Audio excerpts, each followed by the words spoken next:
덴마크 엘시노어 성의 차가운 성벽 위, 정말 살을 내는 듯한 밤바람이 부는 바로 그곳에 유령 하나가 나타납니다. 그런데 그냥 유령이 아니에요. 끔찍한 비밀을 품고서 말이죠. 유령이 된 아버지가 아들 햄릿에게 내리는 이 섬뜩한 명령, 바로 이 한마디가 셰익스피어 4대 비극 중에서도 가장 위대한 작품으로 꼽히는 바로 그 이야기의 막을 올립니다. 자, 한번 상상해보세요.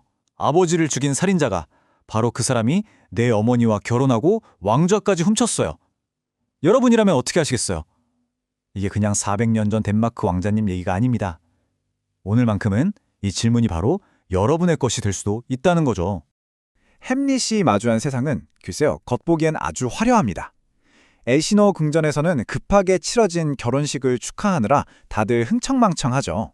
하지만 그 화려함 뒤에서는요, 아주 어두운 비밀과 부패의 악취가 진동하고 있었어요. 여기서 정말 극명한 대비가 보이죠.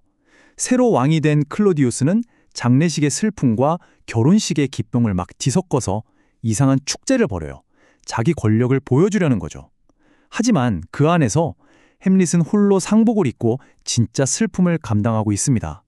모두가 웃고 떠들 때 혼자 울고 있는 거예요. 바로 이 모습이 이 비극의 시작을 알리는 아주 강력한 신호탄입니다. 햄릿의 슬픔은 금세 분노와 환멸로 바뀝니다. 특히 어머니 거트루드 왕비에 대한 배신감은 정말 이루 말할 수가 없었죠. 아니, 남편이 죽은 지 2달도 안 돼서 어떻게 그의 동생이랑 재혼을 할 수가 있죠? 이 배신감이 햄릿의 세상을 통째로 무너뜨립니다. 그래서 햄릿은 이제 결심합니다. 복수를 하려면 증거가 필요하다. 그리고 그 증거를 잡으려면 누구도 상상 못할 방법이 필요하다. 그게 뭘까요?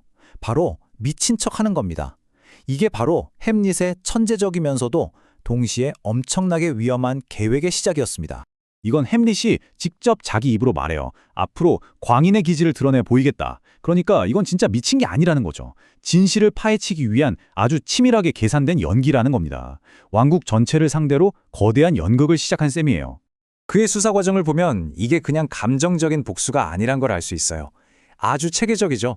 1단계, 미친 척 연계해서 주변 사람들의 경계심을 풀고요. 2단계, 누가 내 편이고 누가 적인지 슬쩍 떠봅니다. 그리고 마지막 3단계, 결정적인 증거를 잡기 위한 덫을 설계하죠. 이건 뭐 고뇌하는 왕자가 아니라 거의 냉철한 탐정의 모습 아닌가요? 하지만 햄릿을 둘러싼 세상은 말 그대로 거대한 감시망 같았어요. 충신인 척하는 폴로니어스, 한때 사랑했던 연인 오필리어, 심지어 어릴 적부터 함께 자란 친구들까지 모두가 왕의 첩자가 돼서 그를 옥죄해 옵니다. 햄릿의 고립감은 정말 극에 달할 수밖에 없었겠죠?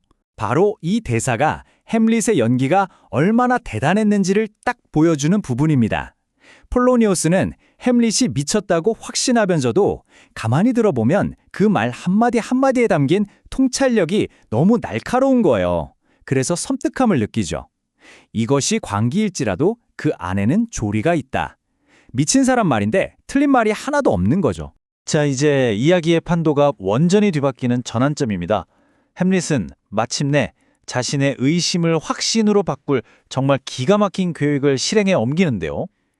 마침 궁에 들어온 유랑극단을 이용하기로 한 겁니다. 햄릿의 계획은 이거예요. 아버지가 살해당한 상황이랑 똑같은 내용의 연극을 삼촌, 그러니까 클로디우스 왕 앞에서 보여주자. 그리고 그의 반응을 살피는 거죠. 만약 그가 범인이라면 자신의 범죄가 눈앞에서 재현되는 걸 보고 어떻게든 반응할 테니까요. 양심의 가책이든 공포든.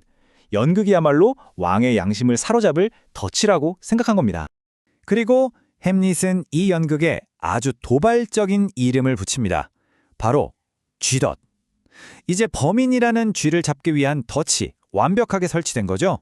긴장감이 정말 최고조에 이릅니다. 연극의 클라이맥스. 배우가 잠든 왕의 귀에 독을 붓는 장면이 딱 상연되는 바로 그 순간. 클로디어스의 안색이 새하얗게 질리더니 자리에서 벌떡 일어납니다. 그리고 공포에 질려서 소리치죠. 불을 밝혀라! 여길 나가야겠다! 끝났습니다. 이걸로 모든 게 증명됐어요. 햄릿은 마침내 아버지를 죽인 범인이 삼촌 클로디어스라는 명백한 증거를 얻었습니다. 이제 남은 건 뭐죠? 복수뿐입니다. 피비린내 나는 마지막 장이 펼쳐질 준비가 끝난 거죠. 하지만 햄릿의 승리라고 해야 할까요? 이 증명은 상상조차 할 수 없는 끔찍한 대가를 치르게 됩니다. 복수라는 이름으로 시작된 그의 행동이 이제는 걷잡을 수 없는 비극의 연쇄 반응을 일으키고 맙니다. 햄릿이 휘두른 칼이 그만 커튼 뒤에 숨어서 엿듣던 폴로니어스를 꿰뚫어버려요. 실수였죠. 이 충격으로 그의 딸 오필리어는 미쳐서 강물에 몸을 던지고요. 아버지와 여동생을 한꺼번에 잃은 레어티스는 분노에 휩싸여 햄릿에게 복수를 맹세합니다. 왕은 이 기회를 놓치지 않죠. 둘을 이간질해서 독을 바른 칼로 결투를 벌이게 만드는 아주 잔인한 계략을 꾸밉니다. 정말 혼란스러운 마지막 장면은 이렇게 흘러갑니다. 결투 중에 햄릿과 레어티스 둘 다 독이 묻은 칼에 찔려요. 그리고 그 와중에 왕비는 왕이 햄릿을 죽이려고 준비해둔 독주를 모르고 맞아버립니다. 죽어가던 레어티스가 이 모든 게 왕의 계략이었다고 폭로하고요. 분노한 햄릿은 마침내 왕을 죽여 복수를 완성합니다. 그리고 자신도 그 자리에서 독이 퍼져 숨을 거두죠. 덴마크 왕실의 거의 모든 주요 인물이 그렇게 비극적인 최후를 맞이하게 됩니다.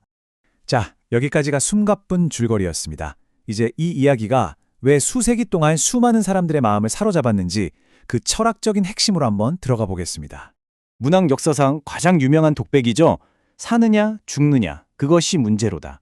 그런데 이게 단순히 죽을까 살까 하는 구문이 아니에요. 이건 이 작품 전체를 관통하는 핵심 질문입니다.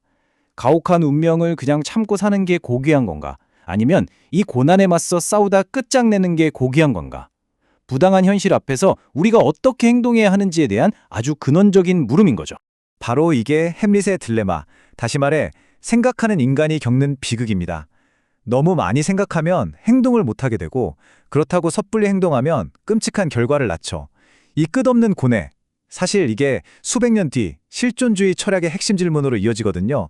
의미 없는 세상에서 인간은 어떻게 자신의 행동을 선택하고 그 책임을 져야 하는가? 햄릿은 그 선구자였던 셈입니다. 그럼 셰익스피어는 왜 이렇게 참혹한 결말을 썼을까요?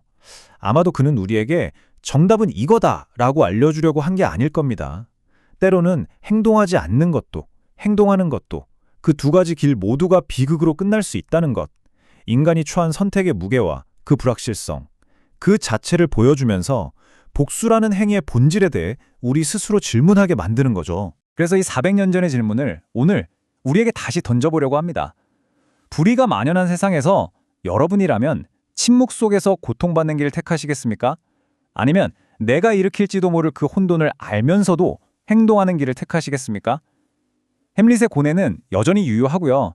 이 질문에 대한 답은 아마 여러분 각자의 마음속에 있을 겁니다. 시청해주셔서 감사합니다. 구독과 좋아요 부탁드리고 다음 영상에서 만나요.